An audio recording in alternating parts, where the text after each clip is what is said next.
Pwede niyo po bang tingnan yung katabi po ninyo? Sabihin niyo sa kanila, sige po, tingnan niyo po. Blooming ka ngayon ah. Joke lang. Kamustahin niyo po. Kamustahin niyo po yung mga nakaraang linggo po nila. So, kamusta po tayo? So, welcome po ulit sa Village po. At papagpatuloy pa rin po natin yung pong series po natin sa book po ng Acts. So, last week po, anong chapter po yung pinag-aralan po natin? Anong chapter po yung pinag-aralan natin? 18. Okay. So, nalaman po natin kung ano po yung naging buhay po ni Apollos, at kung ano po yung character po na meron po siya. Ngayon po, dadako po tayo sa Acts chapter 19. Pero bago po yun, meron naman po ako ipapakita po sa inyong mga pictures po, Ito po. Sino po yung nakakakilala po dito? Ay may pangalan pala, pinangalanan. So, okay. So, ito po, si Marcus Pearson po, siya po yung developer po ng Minecraft. Sino po yung nakakaalam ng Minecraft? Sino po yung nakakaalam po ng Minecraft? Anyone? Taas nga po yung kamay, nakakaalam po ng Minecraft. Alam po yan ni na Iya tsaka po ni na Clarice At yun pong Minecraft po na yan, naalala ko lang po, nung nag-start pa lang po ako sa, kami po ni na Marcelo, katapos po ng devotion, kami po ni na Marcelo, magkakasama po kami, naglalaro po niyan. At napapaglitan po kami ni Ate Eds kasi after po ng devotion, laro agad ng Minecraft. So, ito pong Minecraft, sa mga hindi po nakakaalam, game po, na kung saan pwede ka po ditong mag-create po ng mga bahay, mansion po, at marami hong tao nakakagawa po ng, mansion, school, even airport po. Ganun ho kaganda ito hong Minecraft, At ito pong si Marcus Pearson po, na-create niya po yung Minecraft noong 2009 na halos siya lang po mag-isa. Imagine niyo po, it's just an exploration po game and then nag-update na ng update po. May naglalaro pa ba ngayon dito? Ako naglalaro pa ako ngayon ng Minecraft pero hindi na gaano. Sino dito yung naglalaro? May naglalaro pa.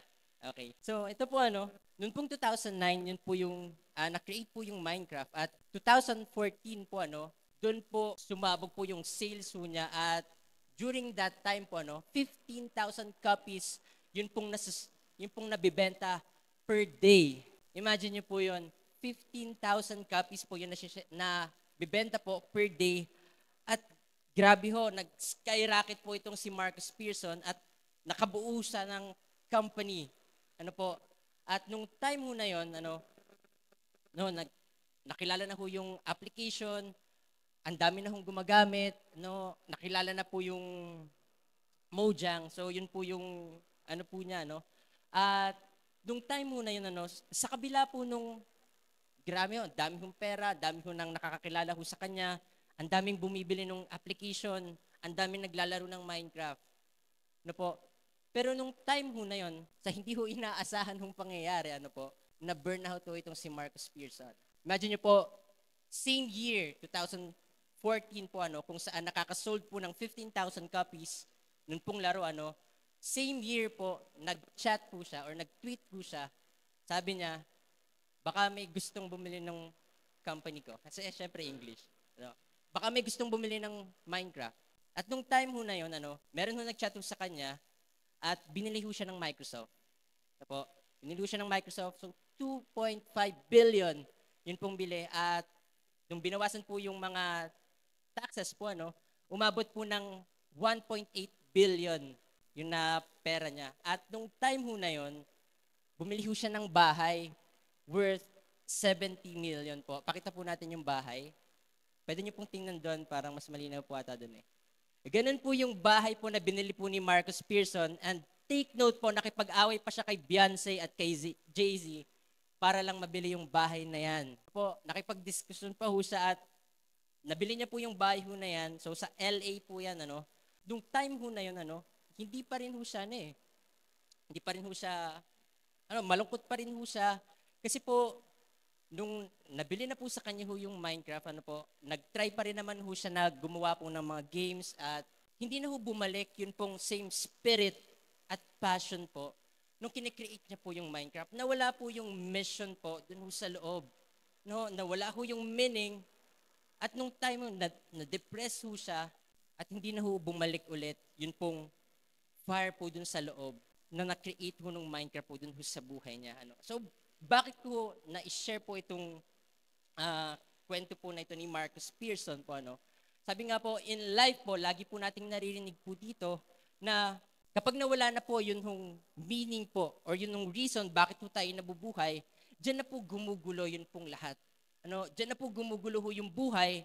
Ano po, maayos ho tayo dati pero nung nawala ho yung dahilan, ano, kung bakit po natin ginagawa po, yun yung mga bagay na ginagawa po natin, dun po nag-start po tayo na mawindang ho sa buhay. Ito pong Acts chapter 19 po, ano, ito po yung yun pong third missionary journey po ni Paul, kung saan pag-aaralan po natin, ano po, na kahit ang dami niya na pong napuntahan pong lugar, sino dito yung nakakalam ng Strava? Sige po, search nyo na lang po mamaya. Taas po ng kamay, Strava. Application po siya, dun po, mostly gumagamit po nito yung mga nagja-jogging po, nag-walking. At kung may Strava po, nung time ho na yun siguro, parang sa isang araw, mga 12,000 steps yung pwede nating mag-create, kung paglakad tayo ng lakad, takbo tayo ng takbo. Imagine nyo po kung meron pong Strava that time, siguro po, thousands, 100,000s na po yung steps na na-create po ni Paul at ilang kilometers na. So, ganun ho kagrabe yun pong mission po na ginagawa po ni Paul. At hindi lang ho si Paul, even Silas at saka yung mga early Christians po. Dito po sa chapter 19 po, andito na ho siya, papunta na ho siya dito sa Philippi. Sabi po ng verse 1, habang nasa Corinto si Apollos, pumunta si Pablo sa bulubundukin, lugar, sa lalawigan hanggang sa nakarating sa Efeso. May nakita siyang tagasunod doon, tinanong niya sila, natanggap niyo na ba ang banal na espiritu nang sumampalataya kayo? Sumagot sila, hindi nga namin naririnig na may tinatawag na banal na espiritu. Nagtanong si Pablo sa kanila, sa anong bautismo kayo nabautismuhan? Sumagot sila, sa bautismo ni Juan. Sinabi ni Pablo sa kanila, ang bautismo ni Juan ay para sa mga taong nagsisisi sa kanilang kasalanan, ngunit sinabi rin ni Juan sa mga taong na dapat silang sumampalataya sa darating na kasunod niya, na walang iba kundi si Jesus. Na marinig nila ito, binautismuhan sila sa pangalan ng Panginoong Jesus. Bago po tayo magpatuloy sa salita po ng Diyos ngayon pong hapon pong ito, tayo po yumuko, tayo po manalangin. Father, we thank you for this wonderful day that you have given to us. Salamat, Panginoon, sa buhay. Salamat po dahil araw-araw po naming nararanasan ang inyong pag-ibig. Salamat po dahil kayo ang Diyos na kahit kailan ay hindi po nagbabago. This afternoon, Panginoon, samahan niyo po kami sa pag-aaral po namin ng inyong salita. Patuloy niyo po kaming kausapin at turuan, Panginoon, at hayaan po ninyo na ang lahat po ng mensahe ninyo ngayon pong hapon pong ito po ay may apply po namin sa amin hong buhay. Samahan niyo lamang po kami ngayon hong hapon pong ito. Salamat po sa inyo po lahat ng papuri, pagsamba sa pangalan ng Panginoong Jesus namin, Diyos. Amen. Tuloy po natin. Verse 6, at nang ipatong ni Pablo ang kanyang kamay sa kanila, bumaba sa kanila ang banal na espiritu, nakapagsalita sila sa iba't ibang wika na hindi nila natutunan. So, kung babalikan po natin yun pong Acts chapter 1, kung saan doon po nila unang naranasan po yung pagbaba ng banal na espiritu, at parang same po nung pangyayari po dito nung pinatungan po ni Paul sa ulo yun ng mga tao ho doon, bumaba po yung banal na espiritu sa kanila. At doon sila nakapag-start po na makapagsalita po ng iba't ibang wika. At sabi po dito, at may mga pinahayag silang mensahe mula sa Diyos. Verse 7, 12 lalaki silang lahat sa loob ng 3 buwan. Patuloy ang pagpunta ni Pablo sa sambahan ng mga Hudyo. Hindi siya natatakot magsalita sa mga tao.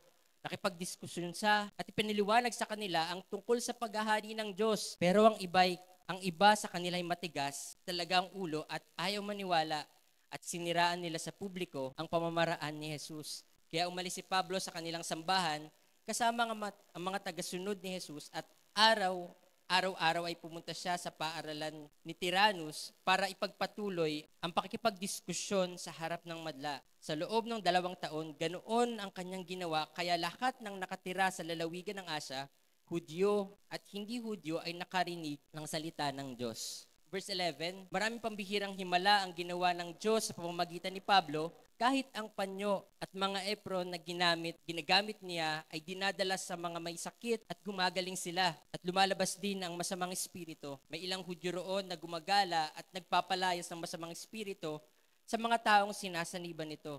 Sinubukan nilang gamitin ang pangalan ng Panginoong Hesus para palabasin ang masamang espiritu. Sinabi nila sa masamang espiritu, sa pangalan ni Jesus na ipinangangaral ni Pablo, inuutusan ko kayong lumabas.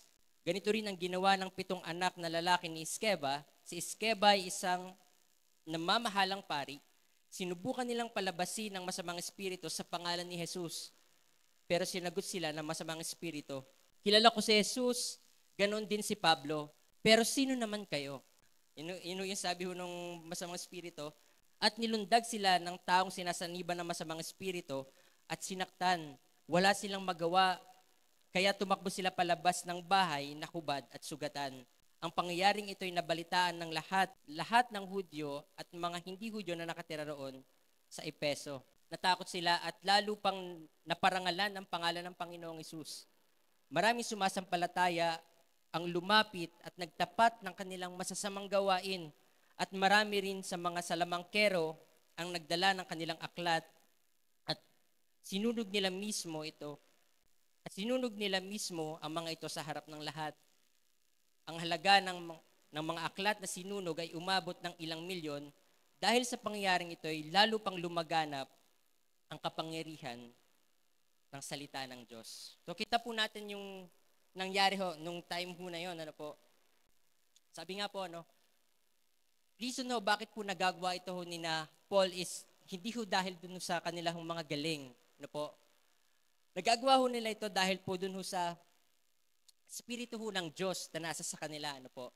At nung time ho na yon, andun ho siya sa lugar ho na yon at marami hong mga pinaniniwalaan po yun hong mga tao ho doon at ilang daan din po yun hong mga gods and goddesses ho nila doon ho sa lugar ho na yon. Ang dami hong mga nangyayari, ang dami pong mga tao po mga ginagawa po na sexual immoralities po at meron pong mga nangkukulam or mga salamangkero po At nung time ho na yun na nagpunta ho dun si Pablo hindi ho naging madali ulit sa kanya yun pong pangangaral po ng salita ho ng Diyos. At dahil ho dito sabi ho ng verse 10, sa loob ng 2 taon, ganun po yung ginawa ho niya. Nangaral ho siya dun ho sa mga tao, pumupunta ho siya dun sa mga simbahan, nakikipag-usap po siya dun sa mga Hudyo. At nung time ho na yun yung time ho, nung nag-share po si Paul dun ho sa mga tao, hindi ho ito yung time po na kung saan yun ho mga tao is okay po na makinig ho sa kanya. Kasi nung mga time ho na yun, nangangaral ho siya, kapag yun ho mga tao ay parang kakakain lang or siesta time, at hindi ho malamig.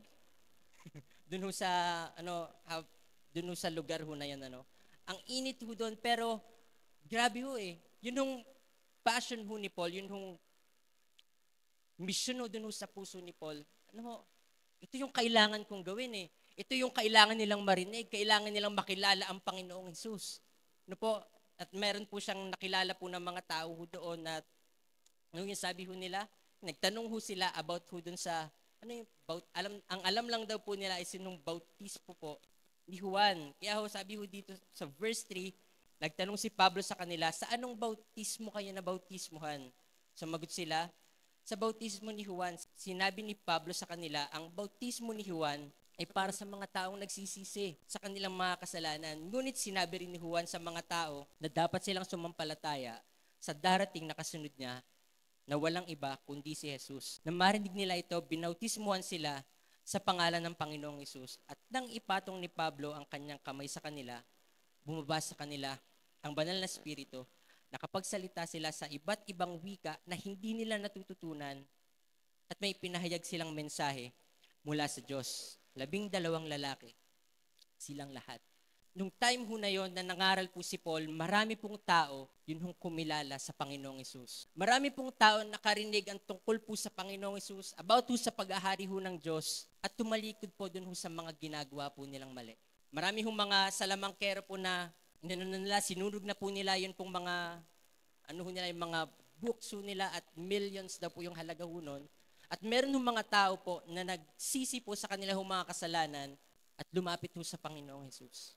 You see, kung titingnan ho natin at the back of that scenario po, Espiritu ho ng Diyos yung kumilos. Ginamit ho si Paul, ginamit ho si Paul na instrumento para ho ipakilala po at i-share ho yung salita ho ng Diyos. At nung time ho na yon, doon na po maraming nakakilala sa Panginoong Jesus. Marami hong nabago at marami po ang nagsisi sa kanilang mga kasalanan. Ganun ho yung nagagawa po ng kapangyarihan ho ng Banal na Espiritu. Yan, tingnan niyo po yung katabi po ninyo. Sige po, tingnan niyo po. Huwag ka munang matulog. Pa lang, maaga pa. Paypay lang ho tayo kapag mainit. Okay? Tingnan ho natin, bakit ganun ho sila? Bakit ganun po yung pagsunod ho nitong si Paul? Bakit ganun na lamang niya po ipinangangaral po yung salita ho ng Diyos? Alam niya ho yung ginagawa ho niya eh. Alam niya ho yung mission ho sa puso niya na ito yung tawag ko sa Diyos eh. Ito yung kailangan kong gawin. Tinawag ako ng Diyos para ipangaral ang kanyang salita. Kung titingnan ho natin yung mapa, malawak ho yun at halos naikot niya na po yun pong buong mapa ho na yun. Dahil ho sa kanya hong pagmimisyon, pumupunta po siya sa iba't iba hong lugar para ipangaral po ang Panginoong Hesus. At dun ho sa lugar ho na yon, nagtatayo ho siya ng church. And then after po noon, lumilipat ho siya. At same po ng ginagawa po niya dun po sa mga lugar na napupuntahan po. Marami hong tao, yun hong na-move. Dahil ho sa pangangaral hong ito ni Pablo. Kinatag po sila ng Diyos. At maging sila po ay nangaral din po ng salita ho ng Diyos. Sabi nga po meron ho tayong mga bagay po na madali hong pikein. Marami ho tayong bagay po na pwedeng ginagawa po natin pero hindi ho totoo sa loob ho natin. Pero alam niyo ho yung isang bagay ho na hindi ho natin mapipeke. Ito ho yung pagkakaroon ho ng banal na spirito po. Yung pagsama po ng banal na spirito. Kasi paano ho nagkakaroon ho ng indwelling po ng Holy Spirit? Paano po? Kapag nakilala na po natin ang Panginoong Hesus, dun pa lang ho mag-start po yun hong indwelling po ng banal na spirito. Kaya nga po, ito hong mga tao na nagsasabi ho sa kanila, nung may sinasaniban po ng masamang spirito, sa pangalan ni Jesus, ano yung sabi ho niya doon? Isinama niya po si Pablo na ipinapangaral ni Pablo, umalis ka sa katawan ng taong yan. Ano yung sabi ho nung masamang spirito? Sino ka?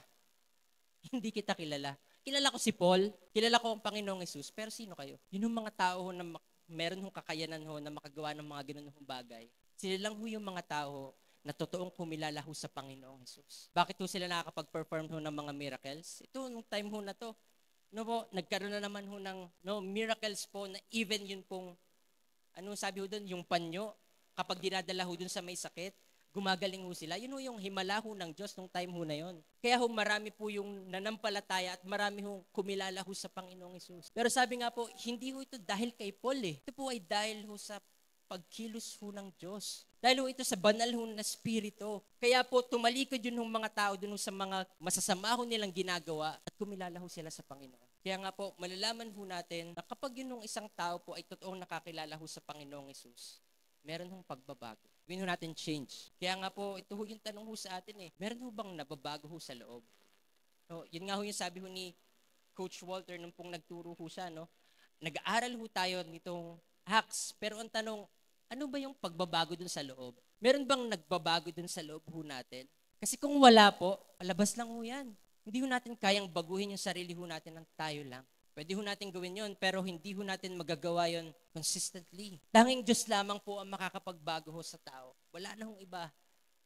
Hindi ho natin kayang baguhin ho yung ugali ho ng mga tao na nakakasama ho natin.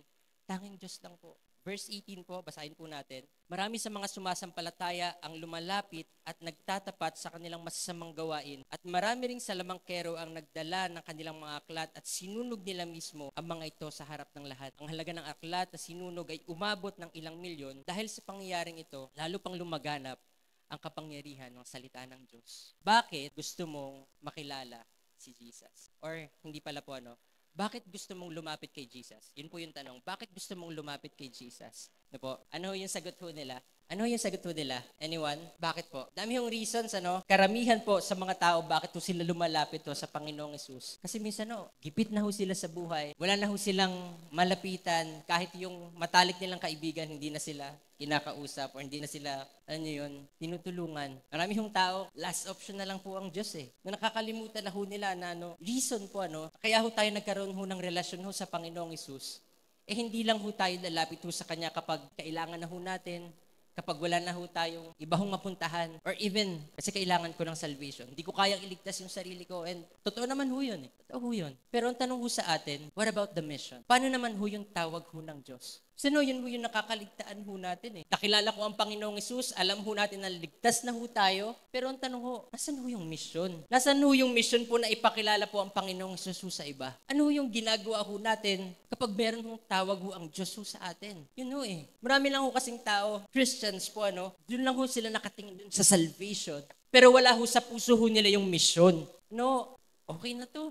Attenda lang ako dito every Sunday. Magmi-ministry na lang ako. Pero hindi lang ho yun eh. Tanong ho sa atin, nakapag-disciple ho ba tayo? Every time po na pumupunta ho si Paul dun ho sa mga lugar, nagtuturo ho siya. At hindi lang ho siya basta nagtuturo, nag-aalaga ho siya ng mga tao. Sa tingin niyo ho, may iwanan niya ho ba yung lugar ho na yan kung wala ho siyang na-establish na church? Makakapunta po ba siya from Berea, Athens, or even sa Efeso? Makakapunta ho ba siya doon kung wala ho silang na-train ho na tao dun ho sa mga lugar ho na yun? Wala ho siyang naalagaan hong tao. Yun ho yun eh. Hindi lang ho tayo ligtas.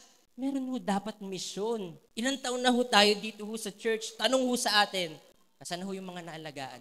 Nasaan na ho yung mga na-train? Nasaan na ho yung mga, yung next generation po na magtatawid ho nitong church ho kapag namatay tayo? Kahit ano ho yung galing ho natin, kahit tayo pa ho yung pinakamagaling ho dito, kapag wala ho tayong na-train, titigil ho yan. Hindi ho magpapatuloy ho ang gawain. Sinasabi ko nga po sa mga kasama ko po sa team ko po sa Puktol, one life at a time. Kung hindi nyo pa nagagawa tong bagay na to, gawin nyo na. Kung hindi pa kayo nakakapag-alaga, mag-start na kayong mag-alaga. Kasi walang mangyayari. Taon na yung bibilangin, tayo pa rin yung nandito. Nakakalungkot lang ho eh. Ano kahapon, sobrang lakas ho ng ulan. Sumaybay pa yung mga piyestahan ho. Kakalog-kalog ho kami kagahapon. Kagabi po pala. Nakakalungkot lang ho. At sana ho, hindi ho tayo maging ganon. Hindi ho tayo maging stagnant. Marami hong dinadala ho ang Panginoon ho dito ho sa church ho natin. Panalangin ho natin na maalagaan ho natin. Nakagaya ho ni na Paul, kung paano ho sila nag-aalaga, nagnanalangin po para ho dun sa mga tao. Sana ganun din ho tayo. Hindi naman ho tayo magaling eh. Gagamitin ho tayo ng Diyos. Tanong ho sa atin, willing ho ba tayo? Matanda na ako. Kayo na lang, parang wala na akong magagawa. Hindi ho eh. Busy ako sa trabaho, busy ako sa school. Yun na lang mga bata kasi bakasyon. Pwede sila na lang. Hindi ho ganun eh. Kung totoo ho tayo nakakilala ho sa Panginoon, dapat totoo rin ho yung mission ho sa puso ho natin. Dapat hindi ho tayo pumapayag na wala ho tayong ginagawa dito ho sa kaharian ho ng Diyos. Dapat hindi ho tayo pumapayag po, umabot na yung 10 taon, or next 15 years, tayo pa rin. Panalangin ho natin sa Panginoon at sama-sama ho tayo. Huwag ho tayong pumayag. Kahit magulang ho tayo, lalo na ho yung mga kabataan ho natin, huwag ho tayong pumayag. Espiritu ho ng Diyos ang kikilos ho sa atin. Hindi ho yung galing ho natin. Hindi ho ito corporate world po na kapag may ginawa ho tayong maganda, meron hong incentives, meron hong pera, mapopromote ho tayo. Church ho ito eh. Buhay po, yun hong pinaglalaban ho natin dito. Kailangan ho nila makilala ho ang Panginoong Hesus kasi kung hindi ho nila makikilala ang Panginoong Hesus, magiging miserable ho yung buhay ho nila. Yun ho yung laban ho natin dito. Hindi ho yung every Sunday na mainit lang, kahit ganito ho yung suot ko. Hindi ho yun yung laban eh. Ang laban ho, kailangan ho natin umabot ho ng mga tao at ipakilala ho sa kanila ang Panginoong Hesus. Turuan ho sila na maglingkod ho sa Diyos at turuan din ho sila na umabot ho ng mga tao. Yun ho yung mission ho natin. Yun ho yung go and make disciples. Yun ho yung kwento ho ng Acts. Ibang timeline lang po, pero parehas lang ho tayo ng mission na kailangan hong gawin eh. Mas high-tech lang ho ngayon, Kaya nga ho nasa sa atin na ho yun eh. Kung paano ho tayo aabot ho ng mga tao. Kung paano ho natin ipapakilala ho ang Panginoong Hesus.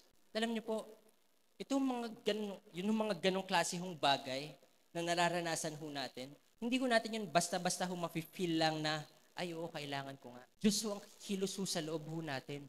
Panalangin ho natin na hindi na lang ho tayo nakafocus ho dun sa pansarili ho natin, na kailangan kong bigyan ng magandang buhay yung pamilya ko, kailangan kong maging maayos na estudyante, or young pro, or young adult, kundi andun ho tayo na, Panginoon, meron hong mission eh. Kailangan ho namin itong gawin. Kailangan ho namin umabot ho ng mga tao. Kasi kailangan ho nila ang Panginoong Jesus. At tayo ho yung mga tao ho na yun. Tayo ho yung gagamitin ho ng Diyos. Tanong ho sa atin, willing ko ba tayo? Tanongin ho yung katabi mo, willing ka ba? Kasi kung willing ho tayo, gagamitin naman ho tayo ng Diyos eh. Wala hong pakialam ho ang Diyos kung gaano ho tayo kagaling or hindi ho tayo capable. Kapag tinawag ho tayo ng Diyos, Diyos ho ang mag-equip ho sa atin. Gagawin niya ho tayong effective dun ho sa mga tawag po, no, sa mga tawag ho natin. Kaya huwag ho tayong matakot. Hindi ho ito kayang gawin ho ng mga tao, mga ordinaryo hong tao lamang. Makakagawa lamang ho ito ay yun mga tao na binago po ng Diyos. Mga tao na kumilala sa totoong Jesus ng Biblia at unti-unti hong binabago ho ng Diyos. Tayo ho yun. Kaya ngo, every time kapag kinakamusta ho tayo, meron ho bang pagbabago ho sa loob ng nangyayari? Doon ho ba sa pagkilala ho natin sa Panginoon, meron ho bang nangyayari ho sa loob? Mas namumuhi ho ba tayo sa kasalanan or na-enjoy ho natin yun ang kasalanan? Kasi yun ho yun eh. No, marami hong tao doon ho sa lugar ho na to, pinuntahan ho ni na Paul, na nagsisi at tumalikod po sa mga kasalanan ho nila. And even po doon sa mga witchcrafts po, tinigil ho nila yon kasi hindi ho yung kalooban ho ng Diyos. Kaya po, ang totoong nakakilala ho sa Panginoong Hesus, meron hong totoong pagbabago ho sa loob.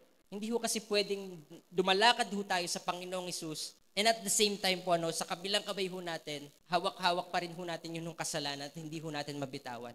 Hindi ho pwede hong ganun. Kasi kapag ganun ho tayo, we're living in a double life. Ayos ho tayo dito kapag Sunday, pero pagdating po ng Lunes hanggang Sabado po, kamusta ho yung buhay ho natin? Ano ho yung mga ginagawa ho natin? Sana ho, hindi ho tayo Sunday Christian lang. Alam mo na hindi ho, ganun ho dali po yun pong journey, pero kasama ho natin ng Diyos eh. Tutulungan ho tayo ng banal na spirito. Tutulungan ho tayo ng Diyos. Kaya nga, we must keep on going po sa journey. Basahin ko lang po sa inyong Philippians chapter 2, verse 12 to 13. What am I getting at? Friends, it's that you should simply keep on doing what you've done from the beginning. When I was living among you, you live in responsive obedience. Now, I'm separated from you. Keep it up. Better yet, redouble your efforts. Be energetic in your life of salvation, reverent and sensitive before God. Po, sabi ho dito, redouble your efforts. Sabihin ho natin, redouble your efforts. Sabihin nyo sa katabi ho ninyo, redouble your efforts. You're praying po as a church na sa lahat po ng ginagawa po natin, kung saan man ho tayong nakalagay ho ng ministry, we pray po na habang ginagawa po natin yun ho mga ministries ho na yun, mas napapalapit ho tayo sa Diyos. Mas namamahal ho natin ang Panginoon at ang gawain ho ng Diyos. Ganon din ho yung mga tao na nakakasama ho natin. Sahin ko lang po, be energetic in your life of salvation, reverent and sensitive before God. That energy is God's energy. An energy deep within you, God Himself willing and working at what will give Him the most pleasure. Kung ano man ho yung sinimulan ho ng Diyos ho sa atin ho mga buhay, Diyos din ho ang tatapos ho niyan. At yun hong spirito po na nakay Paul, yun ang spirito na kumikilos ho kay Paul noong mga time ho na yon, is the same spirit na meron ho tayo. And same God po na meron ho tayo. Kaya nga po sa lahat ho ng ginagawa ho natin, gawin ho natin para ho sa Panginoon. Kahit nasa trabaho tayo, or nasa school ho tayo, gawin ho natin para ho sa Panginoon. Redouble your efforts. Kasi introduction lang ho yun. Introduction lang ho yun. Gisingin mo yung katabi ninyo. Introduction lang ho yun. Ano po? At ngayon pong oras pong ito, tawagin ho natin si Coach Rosel para po patuloy po, yun po pag-aaral ho natin sa buko ng Acts. Gandang hapon. Okay. Salamat, Pastor. Napakagwapo naman ang aming Pastor Raymond. Okay. Magandang hapon po sa ating lahat. Good afternoon po. Okay. Good afternoon po. Parang magandang hapon po sa ating lahat. Salamat po sa Panginoon. Tayo ho ay malapit na hong matapos po sa Acts. Ilang chapter na lang po at patapos na po tayo. At gusto ko lang pong bigyang diin, sabi po doon sa Acts 19, verse 8 to 9. So nung una, nakita ho natin, dahil after ho ng Corinth, pumunta ho si Si Paul, naglakbay po siya papunta hong Ephesus.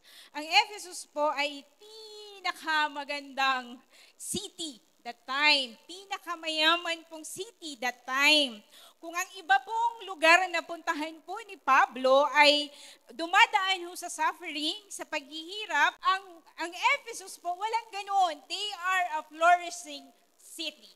Napakayaman po. Sabi nga po ni Charles Windle po, the city is made of marbles. The street is made of marbles. Even the restrooms are made of marbles. Grabe, no? Sobrang yaman talaga nila. So, hindi nila problema yung nahihirapan sila sa buhay. Hindi ho nila problema yung pinapahirapan sila, slave sila. No. Ito ho ay napakagandang lugar.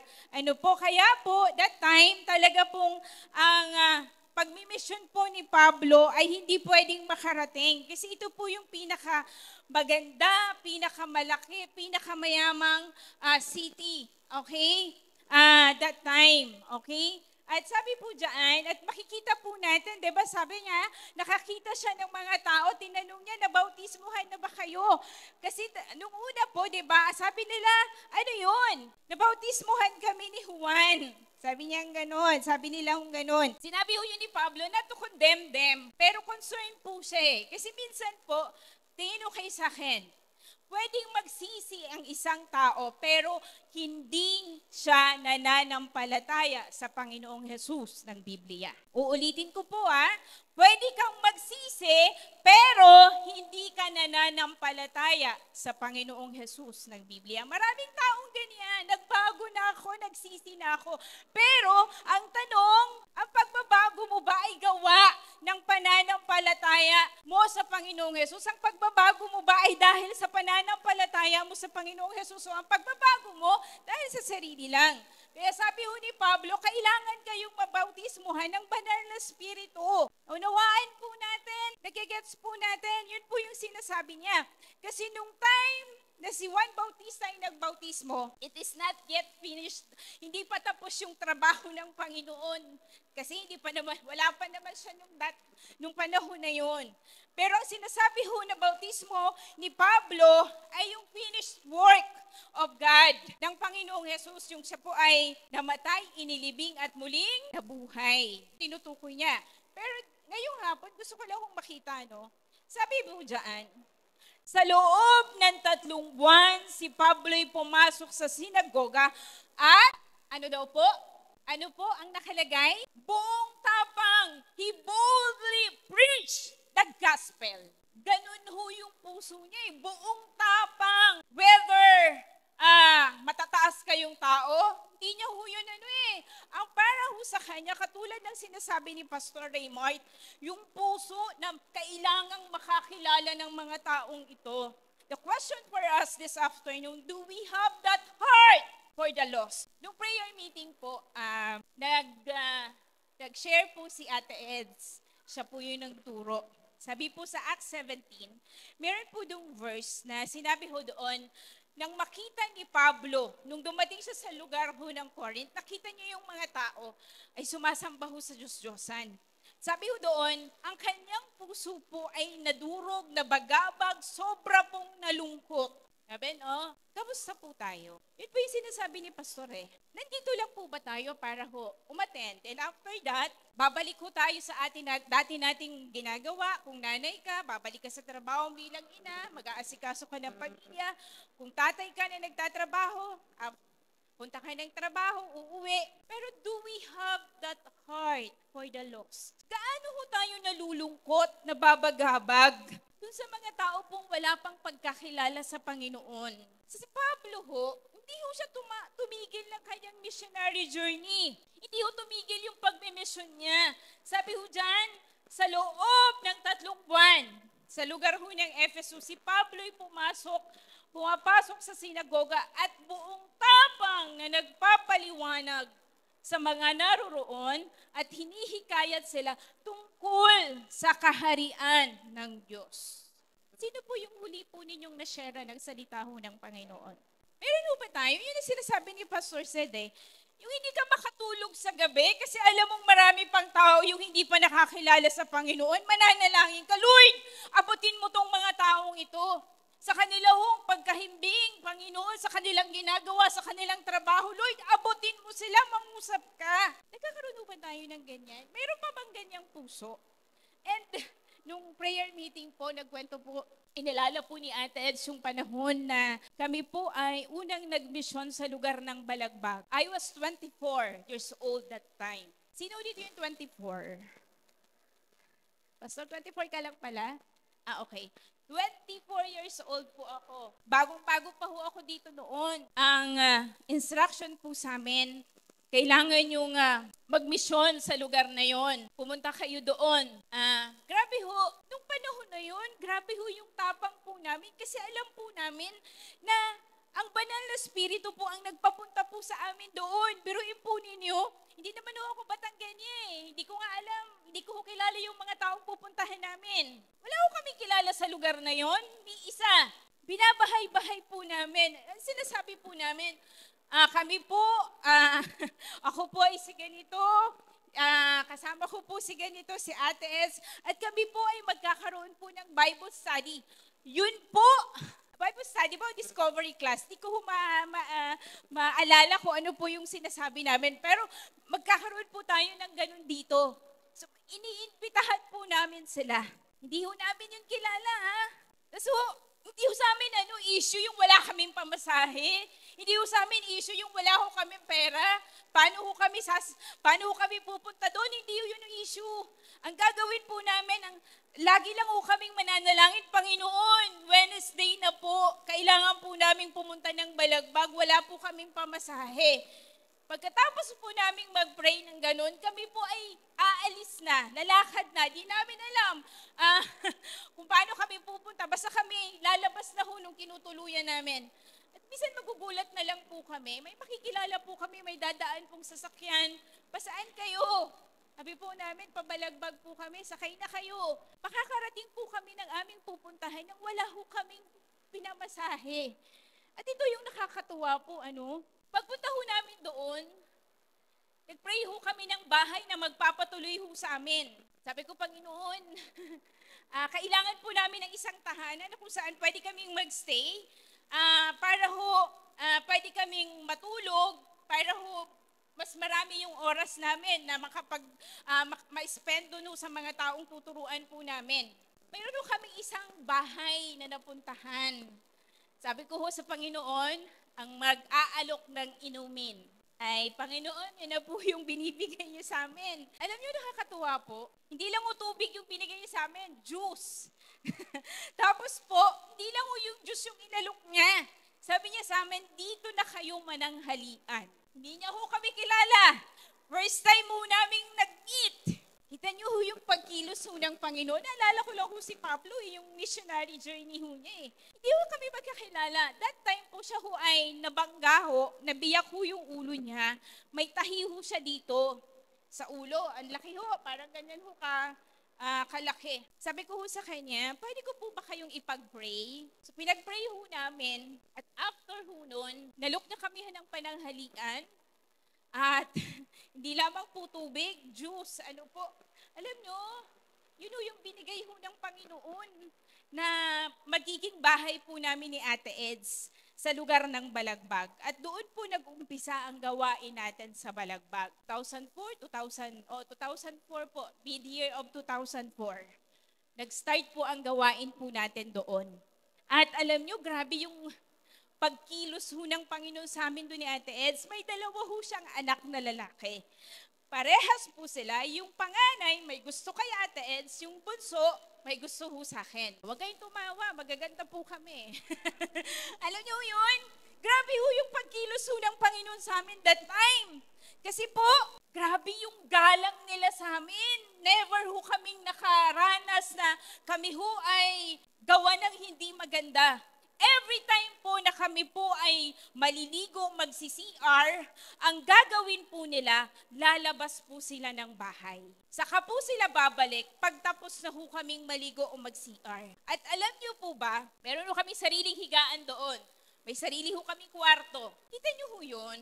Alam niyo, kailangan lang naman po ay pagsunod ho sa Panginoon at yung puso na talagang di mo kailangang matakot, di mo kailangang, Panginoon, paano? Sa kami tutuloy? Alam niyo ho ba na every week, doon ho kami tumutuloy eh. May pagkain ho kami, masarap ho yung pagkain, pinagluluto ho kami, wala ho kaming gastos kahit 5 duling. At alam niyo ho, sa sobrang grabe talaga yung pagkilos ng Panginoon, naaawa ho sila sa amin kasi minsan ho naglalakad ho kami ni Atas magmula dun sa kanila palabas. Bumili ho sila ng tricycle para ho kami ay mahatid sundo. Kita niyo ho yun? Hindi ho kami kaano-ano. Hindi po kami kaano-ano, kami ho ay ibang tao. At ito pa ho, ito ho yung mga kwento na hindi ko makakalimutan talaga. May anak ho siyang nasa Singapore, o FW po doon. Every time po na yun po ay uuwi po, kabilang po kami sa kanya hong pasalubong, tinuring po kaming pamilya. Kita niyo ho yun? Yun ho yun eh. So parang sabi ko, Panginoon, ito yung panahon eh. Naalala ko ho si Pablo eh. Grabe ho. At ang dami ho naming naranasan ho sa pagmimisyon po namin ni Ate Ed sa Balagbag. Sabi ko nga po sa inyo, inaabot kami minsan ng alas 8, alas 9 ng gabi sa pagba-Bible study. Iba-iba kasing lugar yun. At minsan po pag naglalakad kami ni Ate Eds, at that time, uso ho yung mga adik. Alas 9 na ho ng gabi naglalakad lang ho kaming dalawa, pabalik ho doon sa bahay na tinutuluyan namin. Minsan ho maririnig namin, nagsisigawan yung mga nakamotor. Ako ho ay lampa. At kasi ho, may yung tuhod ko. Si Ate Enzo talaga matapang. Sabi niya sa akin, pag sinabi kong takbo, tumakbo ka, huwag ka nang lilingon. Alam niyo yun, yung pinagpapawisan na ako kasi talagang, dalawa na lang ho kami naglalakad sa kalsada sa bukid po. Alas 6 pa lang, lahat na lang ng bahay sarado na. Ganun ho eh. Sabi niya, pag sinabi kong takbo, tumakbo ka. Di malapit, naririnig ko na ho, malapit na ho yung mga nakamotor at sigawan sila ng sigawan. Baka mahabulot ho kami, madala kami sa palayan, sa parang. Ay, grabe ho talaga. Doon ko ho naranasan tumakbo na parang, alam niyo ho yung Lydia de Vega? Kasi ho, takot na ho kami ni Ate Eds eh. Doon ko ho naranasang maglakad mag-isa na ang kasalubong ko po, lalaking hubot-hubad. Sabi ko, Lord, ano pong gagawin ko? Natigilan ho ako. Buti na lang may dumaan hong tricycle driver. Sabi niya, sakay na! Alam niyo yun? Bigla ho ako sumakay kasi ho, loko-loko ho pala. As in, wala ho siyang saplot. Ayan ho si Von, nandito na ho ako. Baka ako ho'y buti na lang ho talaga may tricycle. Sabi niya, sakay. Sumakay ho. Matindi ho. Pero alam niyo ho, nung time na yun, wala ho kaming nararamdamang takot eh. Kasi ho, alam ho namin yun ang pinapagawa ng Diyos sa amin. Doon ho kami nilagay ho ng Panginoon. Before ho kami mag-mission doon, kami ho ay nanalangin ho sa Kiling, sa Sariaya. Tinatanong po kung sino po yung papadala ho ng Diyos sa lugar na yon. Ilan ho kami nag-pray. Ang linaw ho ng pangungusap ng salita ho ng Diyos, ng Panginoon. Parehas kami ng verse ni Ate Eds. So that's the confirmation na kaming dalawa ho. Sabi ko, tayong dalawa, puro pa naman tayo babae, pwede naman si Voltaire. Hindi ho siya pinadala doon ng Panginoon. Kami ho ang pinadala ng Panginoon sa lugar na yon. At alam niyo ho, yung bahay na tinuluyan po namin ay pinagpala ho ng Diyos. Hindi ko sinasabi na sumunod kayo sa Panginoon para pagpalain. Hindi ho. Sumunod kayo sa Panginoon sapagkat yun po ang dinidil ho sa inyo ng Diyos at yun ang pinapagawa ho ng Panginoon. Whether may pagpapala o wala, sumunod ho kayo sa Panginoon. So dito po, okay, sa verse 9 po, tingnan ho natin. So kamusta ho tayo ngayon? Sabi ko, Lord, may mga, ako ay every Saturday, nasa Laia, every Friday, nasa Balagbag po ako. Kasi yung ko ho ay naka-attend ho ng Kids Ark sa Balagbag. At nung pauwi na ho kami, hanggang sa makatulog kami, hindi niya ho makalimutan ang nangyari ho sa kanya sa Kids Ark ng Balagbag. Sabi niya, Mami, sa Friday ulit, gusto kong umattend doon. Sabi ko, bakit? Basta mami, meron nung ginawa ho sa kanya. At excited ho siya na umatad ho ulit sa Friday. Ano po? At kachat ko nga po yung si Ma'am Julie. Sabi niya, nakikita niya po na ang kailangan talaga ng mga bata, kahit sa murang edad nila, maturuan po patungkol po sa salvation. Kung sino po ang Panginoong Jesus at kailangan po nilang makilala ang Panginoong Jesus. Kaya ho, sa bawat isa ho sa atin, ah, dalawang Friday na ho akong uma-attend ho sa Balagbag. Nung unang attend ko po ay, siya po yung ni-report ko kay Pastor Sed. Pastor Sed, ito po ang nakita ko doon, ito ko yung mga kailangan.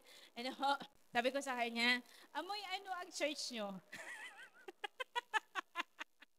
Sabi ko, yun yung uno kong sabi ko, amoy, meron akong kakaibang amoy. Sabi ko, baka hindi makakilala ang mga tao dahil sa amoy na yon. Sa kanya. Kaya ho, may offline, sila sa Balagbag. Sabi ko yung, every time ho na magbivisit ako sa mga outreaches ho natin, lahat ho nang nakikita ko, nire-report ko sa pastor na naka-assign, po. Pero ito po, gusto ko sabi ko nga ho dun sa kausap ko kay Ma'am Julie, mayroong bagong ginagawa ang Panginoon sa gawain ng Balagbag. Ito ho, panahon ng mga kabataan. At maalagaan nyo lang ang mga kabataan doon. Meron pong 2 nag-rise up na kabataan. Alagaan nyo lang. Sabi nga ni Pastor Raymart, hindi sapat na nagmi-ministry ka. Hindi sapat na nagtutumutugtog ka dyan, nagpapakanta ka. Kung ano man po ang ginagawa mo sa church. Ang totoo po talaga, na responsibilidad po natin ay mag-alaga. Hindi sapat na nag-host ka dito sa harapan. Mag-alaga po. Kailangan po may dinedisciple po tayo. Kailangan maging bahagi po tayo ng panawagan na maipakilala po ang Panginoong Jesus at sila po'y maging tapat na alagad ng Panginoon. Para po sa lahat yan. Hindi po yan para sa mga workers. Sa lahat po ng nakakilala sa Panginoon, tayo po ay may panawagan na maipakilala ang Panginoong Jesus at gawin silang tapat na alagad ng Panginoon. Bakit po tayo nandito? Bakit po may church? To disciple. Sabihin nyo sa katabi nyo, mag-disciple ka. Naunawaan po natin, kailangan po natin ng mga tao pong handang ibigay ang kanilang panahon, ang kanilang resources, ang kanilang buhay para sa isang tao, para maalagaan, makakilala at maging alagad ho ng Panginoon. Yun ho yung kailangan Sana ho, kaya ho yung mga pastors ho natin, turo nyo ho yan. Kailangan talaga ho nating mag-alaga. Even tayo hong mga pastor, kailangan ho nating mag-alaga. Kasi tama si Pastor Raymart, paano pag nawala tayo, sino pong susunod ho sa atin? So sabi ko nga ho sa inyo, tingnan ho natin. Ngunit may ilan sa kanila na nagmatigas at ayaw. Okay, tingnan nyo ho yung katabi nyo. Sige, tingnan nyo po. Are you stubborn? Sa sobrang komportable ng buhay mo, wala ka nang kailangan. Nagiging stubborn na po yung heart natin sa pakikinig ng mensahe ho ng Diyos, ng salita ho ng Diyos. Ganun ang nangyari sa Ephesus. They were flourishing. Mayaman ho sila. Kaya ho yung mensahe ng Panginoon, wala hong dating ho sa kanila, hindi ho nila tinatanggap. Di namin kailangan ng Diyos. Ayos kami. Maganda ang buhay namin. Masaya ang pamilya namin. Maayos ang trabaho ko, maayos ang negosyo ko. Hindi ko kailangan ng Panginoon. Minsan ho ganyan tayo, di ba? Pag maayos po ang lahat sa atin, di na ho tayo umiiyak, lumuluhod ho sa Diyos. Hindi ka na ho nagkakaroon ng time na ma-heart to heart po ang Panginoon. Naunawaan ho natin. Kasi maayos po lahat Kaya dadalhin ka ng Diyos doon sa kalalagayan na talagang wala ka ng ibang aasahan kundi ang Panginoon. Sana huwag tayong maging katulad ng Ephesus na mga taga-Ephesus. Matigas ho Ngunit may ilan sa kanila na nagmatigas at ayaw sumampalataya. At nagsalita pa ng masama laban sa daan, laban sa the way, sa Panginoon, sa harap ng kapulungan. Kaya iniwan ni Pablo ang sinagoga kasama ang mga mananampalataya at nagpatuloy ng kanyang pangangaral araw-araw sa bulwagan ni Tirano. Okay? Sana ho, maging bukas po yung puso ho natin pagdating ho sa pagtanggap ho sa salita ho ng Diyos. Ako, tinuturuan ho ako ng Panginoon. Nung Friday ho, kahapon, mga tinuro ho ni Pastor Sed ay about sa panawagan. Sometimes, tingnan niyo po, okay, tingin ho kayo sa akin. Minsan po kasi, ang nakikita ho natin pangangailangan. And we forget that we are called by God to a higher calling. Okay? Kasi nakita mo na ho yung pangangailangan. Ako po, wala na ganito, ganyan. Mag-abroad na ako. Yung mga anak ko, magka-college, kailangan kong magtrabaho, aalis ako ng bansa kasi nandun ang oportunidad. Pero nakakalimutan mo na meron kang panawagan sa Diyos sa lugar na to. Paano ang panawagan mo? Yun po yung tanong.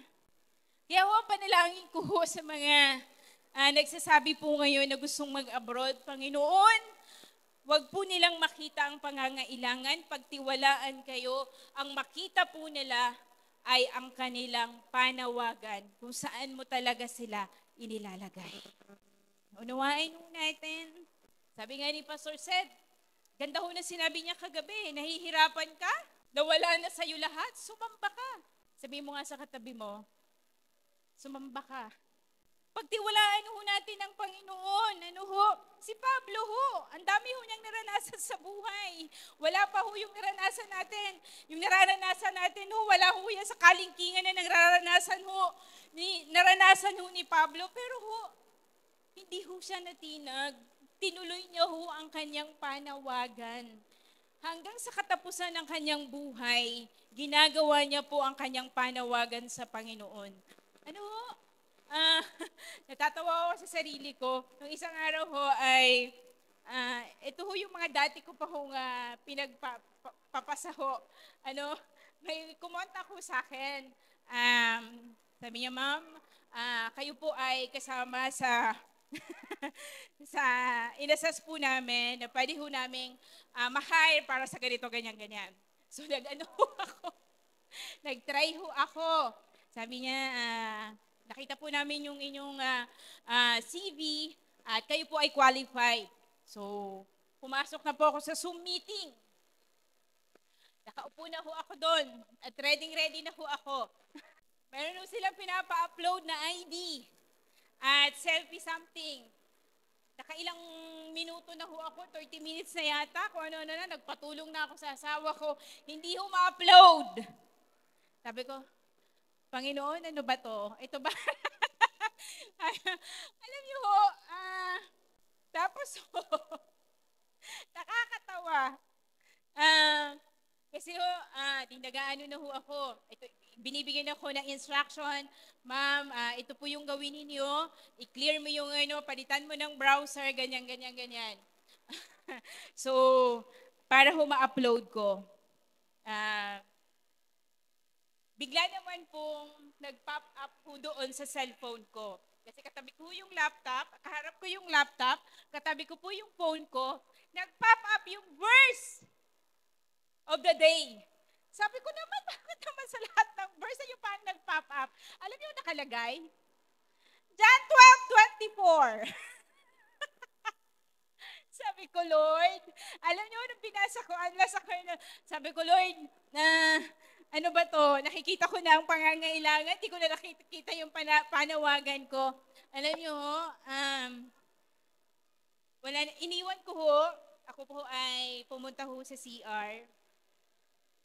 Pray ho ako. At sabi ko, so, kinukulit pa rin nila ako na mag-proceed, ituloy, yung apply, ganito, ganyan. Work from home kasi yun. Ang dami ho nilang message. Kaya lang po, sabi ko, Lord, umatan ho ako ng balagbag kinagabihan. Ito naman si Pastor Sed tungkol pa rin sa panawagan ng tinuro. Hindi pa ho na nakontento, no? Pagdating ko ng Laiya, panawagan pa rin. Sabi ko, Lord, sige na nga, yaan mo na. Ikaw nang bahala sa amin. Ano po? Alam niyo ho yun, minsan ho, dito na po ako magtatapos. Ano po? Sa buhay po natin, ang dami ho nating pinapalit ho sa puso ho natin na hindi na ho natin nakikita yung pagkilos ho ng Panginoon. Dami ho natin substitute sa buhay na hindi na ho natin nararanasan ng presensya ho ng Diyos. Hindi ho natin nakikita yung pagkilos po ng Panginoon ho sa atin. Katulad ho ng nangyari sa Ephesus. Sobrang yaman ho nila, komportable ho ang buhay nila. Marami ho silang turong nalalaman, nakala mo'y tama, pero hindi naman. So yun ho yung prosperity po. Sa pagiging komportable, minsan nakakalimutan ho natin ang Panginoon. Hindi ho natin naririnig ang tinig ho ng Diyos kasi komportable na ho tayo. Pero may sinasabi ho ang banal na spirito ho sa atin. Minsan ho yung career ho natin, sobra na ho nating na-enjoy yung trabaho natin, na nakalimutan na ho natin yung presensya ho ng Panginoon, na bumabad ho sa presensya ho ng Panginoon. Minsan, so sobrang in love natin sa isang tao, pakinggan ho natin, so sobrang in love na ho natin sa isang tao na umiikot na lang po dun yung mundo mo, nakalimutan mo na the greatest relationship that we could have is our relationship with our God. Sometimes, kakalimutan na po natin yan. Yung sobrang, yung pamilya mo, sobrang, sila na ho yung nagiging pumapalit sa puso ho natin sa Panginoon. Mga kaibigan mo, na-enjoy mo mag-church not because of God, na-enjoy mo mag-church kasi dahil lang to sa company ng mga kaibigan. Kaya nung nawala yung mga kaibigan, hindi mo na na-enjoy yung presensya ho ng Panginoon. Marami pong ganyan. At minsan ganyan po tayo. Alam niyo ho yun, na sobrang komportable mo na sa buhay, ang ayos-ayos ng lahat, nakalimutan mo na yung pinakamatamis na pagsamba ho sa Panginoon. Naunawain ho natin, alam niyo, ngayon pong hapon, ito lang po sinasabi ho ng Panginoon sa atin, surrender everything to God. Sabihin mo sa katabi mo, surrender everything to God. Alam niyo, wala pa rin hong kapalit na kagalakan yung maranasan po natin ng Panginoon sa buhay po natin araw-araw. Naunawain ho natin, alam niyo, kami hong mag-asawa ay may mga bagay ho na inalis na ho ang Panginoon sa amin. May mga tinanggal na ho. Diba? May nagtanong ho sa akin nung isang araw, sabi niya, kamusta kayo? Balita ko ganito, ganyan. Ang sagot ko sa kanya, pakinggan ho nating mabuti. Sabi ko sa kanya, okay kami. Salamat ho sa Panginoon kasi ngayon nararanasan po namin yung pagsama ho ng Diyos. At ngayon ko ho nararanasan po yung sobra hong anlapit mo sa Panginoon kasi meron kang hindi ho ang sarap ho sa pakiramdam. Nakakatawa nga po yung anak namin. Sabi niya, Daddy, ang saya ko kasi laging nandito ka na sa bahay. Alam niyo yun, sabi niya, hindi ka na makakaalis. Sabi niya ganon. Alam niyo po yun, may mga bagay na minsan tatanggalin ho sa atin ng Diyos para makita ho natin yung bagay po na kung ano po yung mahalaga. Ano po? At kahit po yung mga material na bagay mawala, ang mahalaga po, ang presensya at pagsama ng Diyos, ramdam po natin at nararanasan po natin. Amen po. Kung meron pong isang bagay po na dapat po tayo ipagpasalamat po sa Diyos ay yung presensya at pagsama ho ng Diyos ay hindi po mawala po sa atin. Alam niyo po, ito po yung tanong ko sa inyo ngayong hapon. Kung kayo po ay mag-heart to heart talk ng Diyos, pakinggan mo natin mabuti. Kung magkakaroon po kayo ng time na mag-heart to heart ng Diyos at sabihin sa iyo ng Panginoon, anak, ano yung isang bagay na kaya mong bitawan sa akin na pag binitawan mo, buong puso mo ay nasa akin.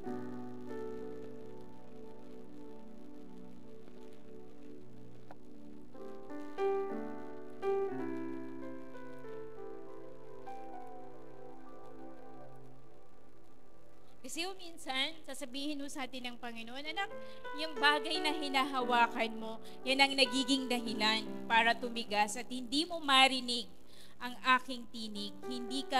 Hindi mo marinig kung ano yung bagay na pangungusap at pinapagawa ko sa iyo.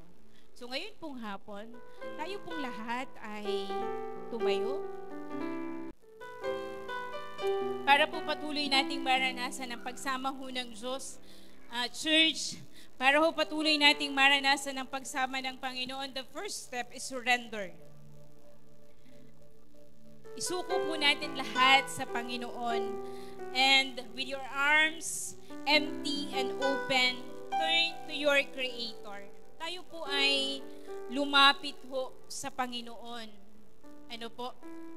At hayaan po natin na ang Panginoon po ang kumilos po sa atin.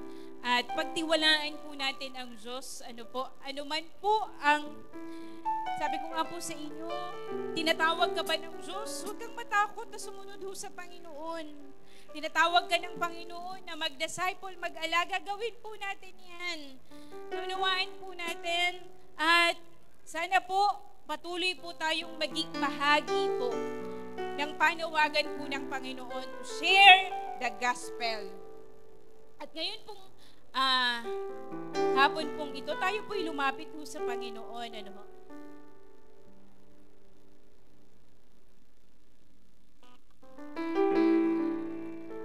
Awitin po natin to sa Panginoon. At bago po tayo dumako po sa atin pong banal na hapunan, awitin lang po natin to sa Panginoon. Wag po muna nating intindihin po yung katabi po natin. Tayo po ay ibigay po natin ang ating kalahat-lahatan, ang ating puso, ang ating isipan, ang lahat po sa buhay po natin, pagkatiwala po natin sa Diyos.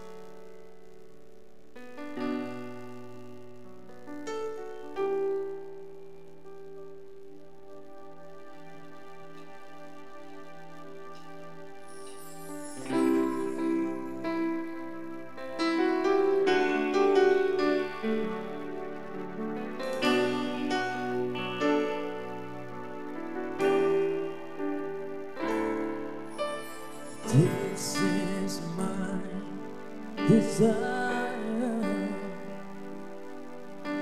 to honor you, Lord, with all my heart I worship you.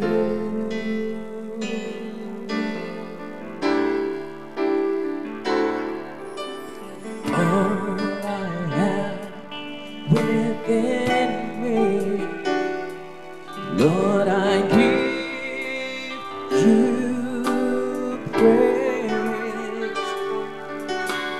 All that I adore is in you. Everybody sing with me. Lord, I give you my heart, give you my soul. I live for you alone. Every breath that I take, every moment I'm awake, Lord, have your way in me. Give you my heart, give you my soul. Oh Jesus, this is my desire to honor you, Lord, with all my heart I worship you. Lord Jesus, all I have within me, Lord, I give you praise. All that I soul is in you. We give everything to God. Let us worship Him. Lord, I give you my heart. I give you my soul. I'm for you alone. Every breath that I take, every moment I'm awake. Lord, have your way in me. Lord, I give you my heart and I give you my soul. I live for you alone. Every breath that I take, every moment I'm awake. Lord, have your way. Whoa. Give you my heart. Let us worship Him, give everything to God. I live, forgive everything. From the deepest part of your heart, let us surrender to God. Oh Jesus, everything, Lord, because we need you. Just you, Lord, you alone. Lord, oh come and sit in the throne of our hearts, Lord. We are here at your feet, Lord Jesus. We are here at your feet. I live for you alone. Every breath that I take, it's you, Lord. Lord, have your way. Don't say, I give you my heart, I give you my soul. One more time, let us sing to Him. I give you my heart. I give you my heart, I give you my soul, Jesus. Sing to Him. I give you my heart, I give you my soul. Lord, have your way. Oh, Jesus. Have your way, Lord Jesus.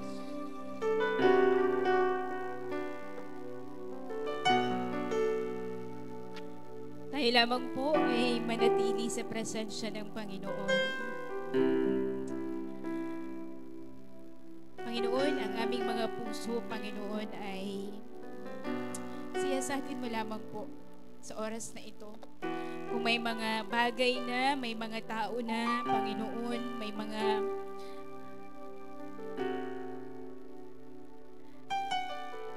mga relasyon na po na pumapalit po sa inyo sa aming puso. Hayaan po ninyo, Panginoon Ama, na ibalik mo kami lamang sa inyo. Patuloy po namin kayong pagtiwalaan sa aming mga buhay, Panginoon Ama. Na kayo ang Diyos sa tumawag po sa amin, O Lord. And you are the faithful God who will sustain us,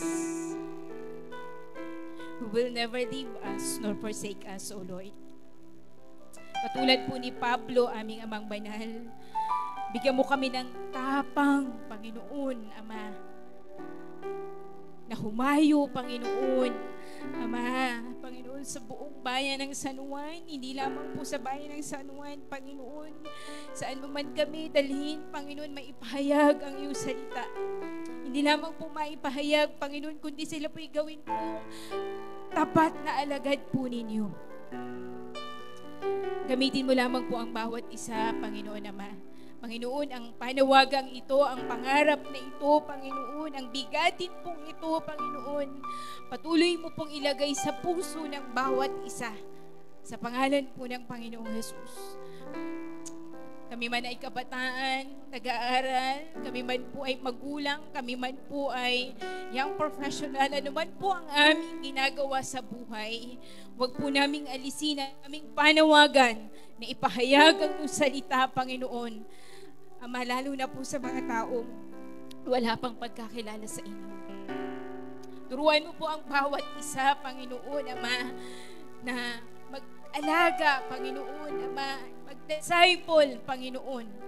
Ilagay po ninyo ito sa puso ng bawat isa, sa pangalan po ng Panginoong Jesus. Ama, patuloy mong sakupin ang aming mga puso.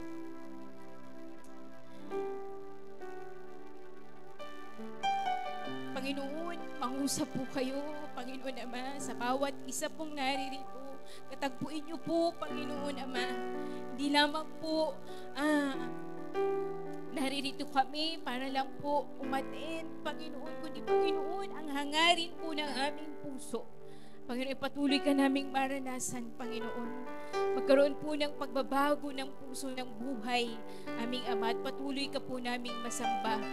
Ano man po ang sitwasyon ng aming buhay, manatili po kaming nagiging tapat sa pagsamba po at paninilbihan po sa inyo. Sa pangalan po ng Panginoong Jesus. Bago tayong magtapos, sabi nga po natin, kailangan po nating magising sa ating pagkakatulog. Baka sobra na hula tayong komportable, umaattend na lang po tayo. Okay na yun, Christian ako. Pero po, mayroon pong trabaho po na pinapagawa po sa atin ng Panginoon. Which is to share the gospel, At hindi lamang to share the gospel, but to make disciple, Sabi nga po dun sa awit, awaken your people, awaken your city. Diba? Gisingin niyo po kami, Panginoon. At kung paano pong kumilos ang Banal na Espiritu sa panahon po ni Pablo, ganun din po ang pagkilos na gagawin po niya sa atin, sapagkat ang Panginoon po ay Diyos na hindi po nagbabago noon, ngayon, at magpakailanman. Awitin lang po natin itong awit na to bilang hamon po sa atin. At hayaan po natin na magkaroon po tayo ng tapang na Panginoon, gusto ko pong maging bahagi ng isa hong gawain na kung saan mailapit sa inyo ang mga tao na wala pong pagkakilala sa Panginoon. Awitin po natin to bago po tayo magtapos. This time, gawin natin itong yung awit na to ay awit ng pag-asa sa Diyos. Na yung Diyos na kumilos noon ay parehas din na Diyos na kumikilos ngayon. If we look back, balikan po natin, bakit ba ako nandito ngayon? Bakit ba? Kasi merong Diyos na kumilos noon, tinawid ako. Mga panahong parang di ko na kaya. Pero merong Diyos na kumilos at tinawid ako. Merong Panginoon na gumising sa atin. No? At ang Panginoon yun po ay ang Panginoong Jesus. He is the God of revival. Kaya habang inaawit natin ito sa Panginoon, yung puso natin ay umasa lang sa Kanya. Let us sing.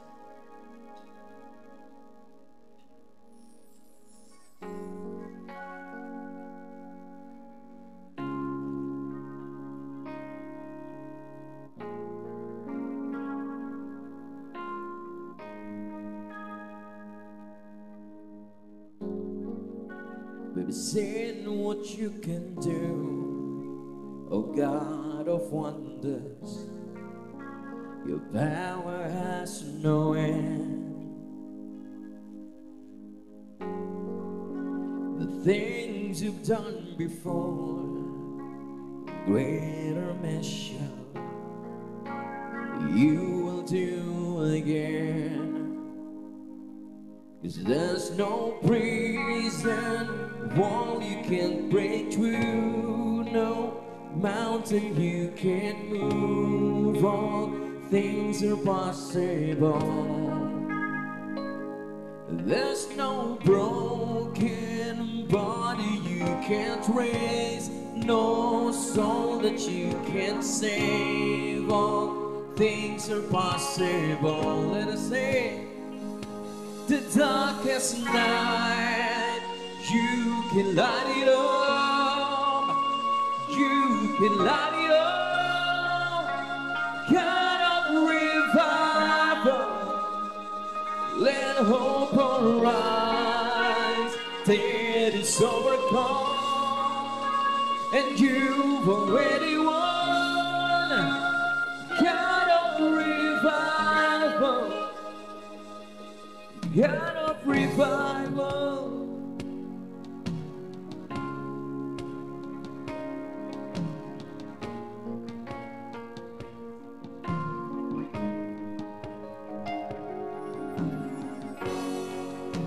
You rose in victory, and now you're sitting forever on your throne. Why should my heart feel what you defeated?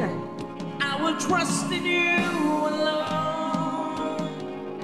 'Cause there's no prison wall you can't break through, no mountain you can't move. All things are possible.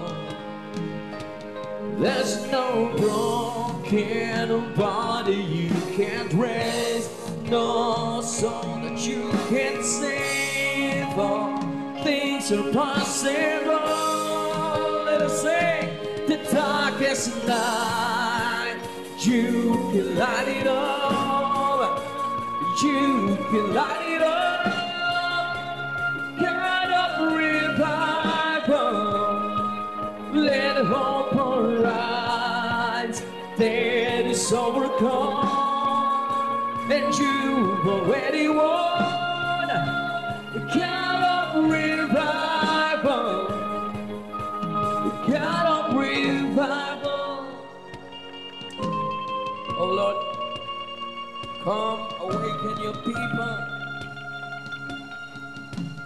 Awaken this church.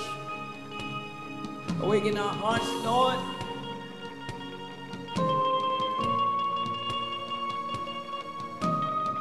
Just to see you, Lord Jesus.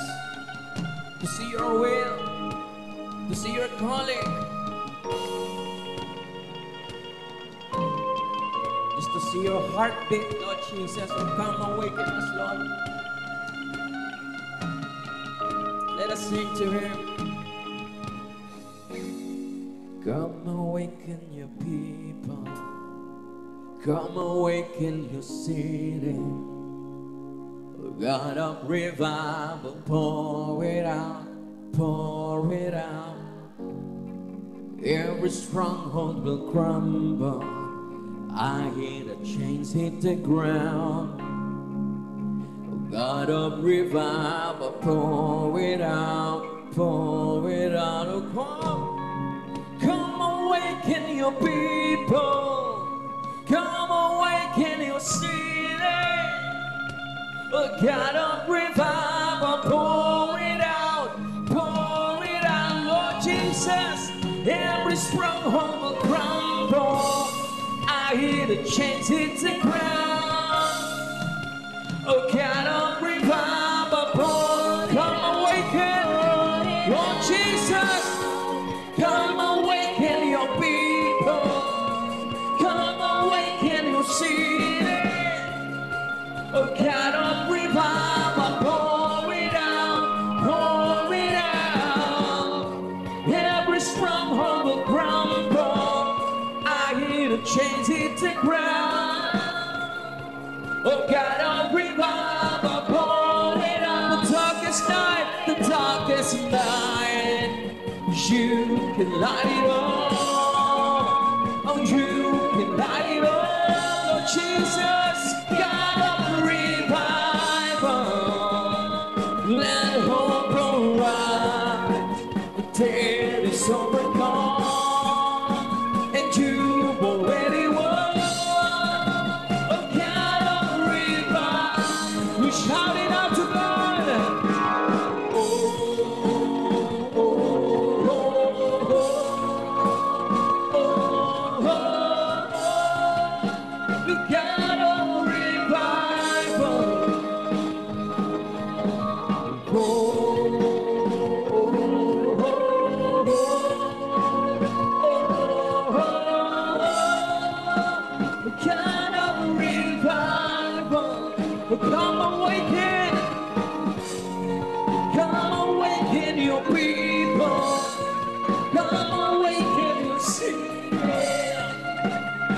kind of revival, pour it out. You pour it out, Lord Jesus.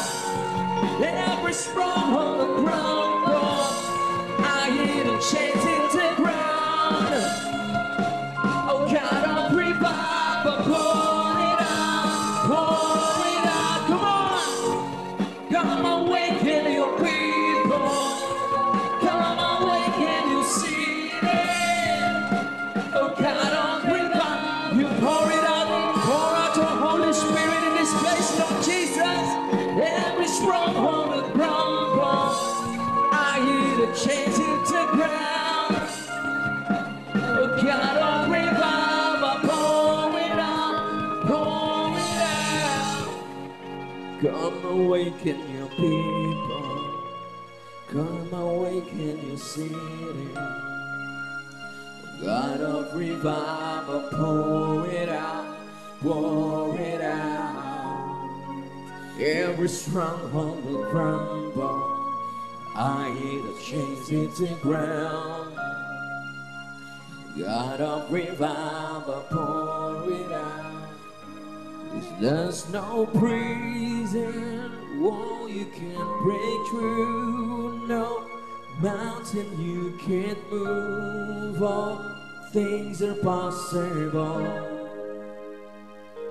There's no broken body you can't raise, no soul that you can't save. All things are possible. One more time, let us sing. There's no prison wall you can't break through, no mountain you can't move. All things are possible.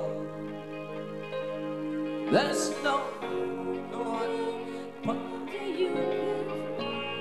no soul that you can't save. All things are possible. One more time.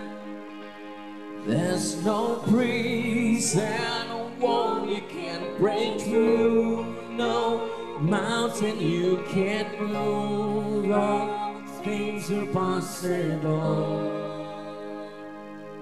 There's no broken body you can't raise, no soul that you can't save. All things are possible. For the last time. The darkest night, you can light it up. You can light it up. Say, God of revival, Jesus. Let hope arise. That is overcome, and you've already won. God of revival, shout out your praise. Oh, oh, oh, oh, God of revival. Oh,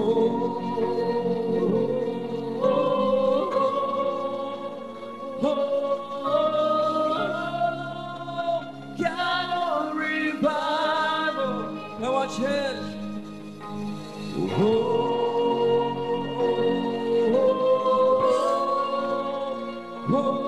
Jesus, oh Jesus, your holy name, Lord, your holy name, for you are the God of revival. We've seen what you did, Lord. We know, Lord, you will do it again. Thank you, Jesus.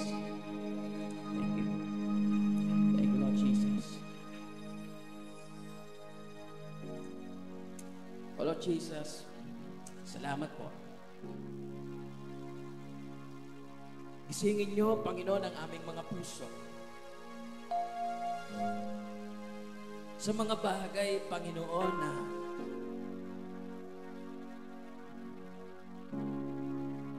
ayon po, Panginoon, sa iyong kalooban, Panginoon. Panginoon, pakita mo sa amin, Panginoon o Diyos, ang amin hong Macedonia. Nang sa gayon, Panginoon o Diyos, ay doon ho kami pumunta. It's not about our plans, Lord. It's about your will. It's about your calling. It's about you, Lord Jesus. At kung amin pong mga plano, Panginoon o Diyos, ay taliwas na sa iyong plano, Lord, andito ho ang aming puso, nagsusumamo. Ibalik niyo ho kami sa ugat ng pagsamba, Panginoon o Diyos. Hayaan niyo ho, Panginoon, kung kami man po'y nahihirapan, Panginoon, kagaya ho ni na Pablo, ni na Silas, hinagupit, nabilanggo, umaawit pa rin. Iintayin ho namin ang iyong pagkilos. Iintayin ho namin, Panginoon, ang iyong pagkilos. Kung sa panahon po nila'y lumindol, nawaksak ang mga tanikala. Yung panahon pong yun, kumilos ka. You're the same God na kung kikilos pa rin ngayon, Panginoon o Diyos. Ibalik niyo ho ang aming mga puso sa aming mga panawagan, Panginoon. Ibalik niyo ho ang aming mga puso sa pagsamba, Panginoon o Diyos. Hindi na ho mahalaga kung kami po'y nahihirapan. At sa iyong mga tinatawag, Panginoon, huwag ho nilang hanapin sa senyalis ng kulog, sa senyalis ng kidlat, sa mga himala. Dahil ang iyong tawag ay kasing tunog ng mga taong namimighati na walang pagkakakilala sa iyo. Yun ang iyong tawag. Hindi na ho namin kailangan ng himala para ho makita namin na kami ho'y tinatawag mo. Pakinggan ho namin ang tinig ng mga taong nangangailangan sa iyo. At pag nakita ho namin ang pangangailangan iyon, Lord, nasaktan ho kami. At alam mo namin kami makakagawa nun. At malakas po yung tinig na yun. Lord, tinatawag mo ho kami. Wala na hong kung ano-ano pa. Kung kami ho'y natutuwag, natatakot na humakbang, Lord, nandyan ho ang iyong pangako. You're the same God. Hindi ka ho nagbabago. Oh, come, awaken your people. Awaken this church. Awaken your workers, Lord, your pastors, your church leaders, Lord. Kung naghahanap na ho kami ng komportableng buhay, gisingin niyo ho kami, Panginoon, sapagkat hindi ho kami dinisenyo para ho maging komportable. Kami po'y tinawag mo para maglingkod sa iyo. It's not about pagiging komportable, Panginoon. Oo nga po't mahirap, pero dun po sa hirap na yon, Panginoon, nandun ka. Nandun ang iyong pagkilos. Sapagkat ang iyong panawagan ay mahirap. Pangalawa, imposible. Pero ang panghuli, tinapos mo na, Panginoon. Salamat po, Panginoon, sa hapon pong ito for nani-remind niyo ho kami, Panginoon, na meron pong mas higit pa ho sa buhay pong ito. Mas higit pa ho sa aming trabaho. Mas higit pa ho sa aming relasyon sa pamilya. Mas higit pa ho, Panginoon, sa aming mga propesyon. Mas higit pa ho sa aming mga pangarap. At ang bagay pong iyon ay ikaw. Ikaw, Panginoong Jesus. Ikaw lamang, Panginoong Jesus. Kaya, Panginoon, narito ang aming mga puso. Umupo ka sa trono ng aming mga puso, Panginoon, araw-araw, Panginoon. Sabi nga po, Panginoon, you can have all these things. Mawala man ng lahat, wag ka lang. Basta't ikaw lang, Panginoon, ang manatili. Buhay ho kami. Dahil ikaw ang aming buhay. Ikaw ang aming daan, ang katotohanan. Salamat po. Sa iyo po ay binabalik namin ang lahat ng papurit, pagsambat, pasasalamat at pagdakila. Sa pangalan ng Panginoong Jesus na aming Diyos. Amen at amen. Magandang hapon po sa inyong lahat.